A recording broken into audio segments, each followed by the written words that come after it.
Stringer, a recent college graduate of Jackson State University with a Bachelor's of Science in Communicative Disorders.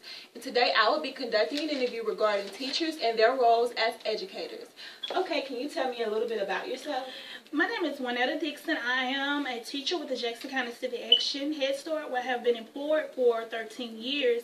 My undergrad is in Child and Family Studies, and I am pursuing a master at Ashford in education with a specialization in higher education. Okay, describe your philosophy of education. My philosophy of education is related to how students learn. Students learn when they are involved and active in the learning process. And also, concepts have to be presented in an interesting way in order for them to grasp the material. Okay. Briefly share your idea of a successful classroom management plan. A successful classroom management plan, you want to establish daily routines so that the students can predict what will happen next. You also want to you and the student agree on rules.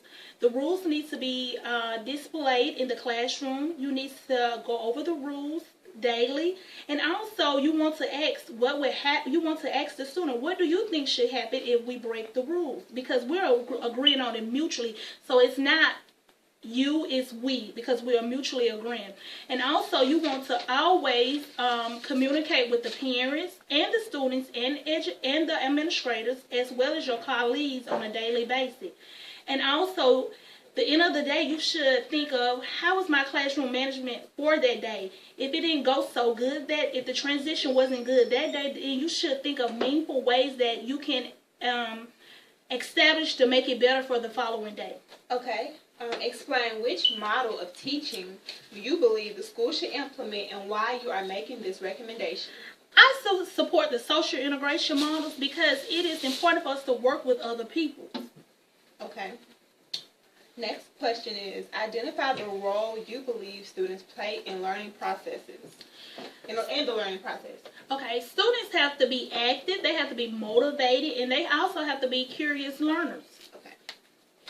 Share your thoughts on what building an inclusive professional learning community means. Building an inclusive learning means that the teachers and administrators, they are forming groups to come up with ideas and strategies that can support of the changing of the school as well as for the learning of the students. Okay.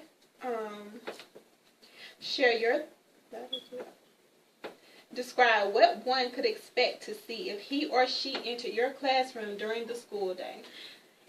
They can expect a positive climate.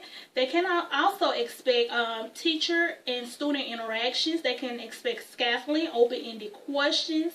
They also can expect us encouraging their thinking. And the main question that we want to ask them throughout the day is, they learn throughout the day, because as they go to the centers, they're learning in the centers. As we go outdoors, they're learning through outdoor play.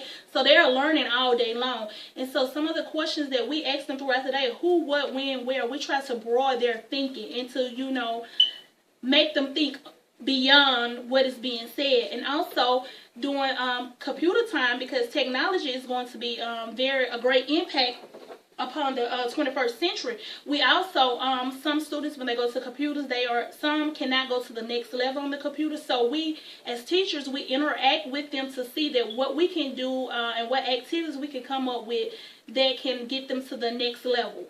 Okay, well, this concludes our interview.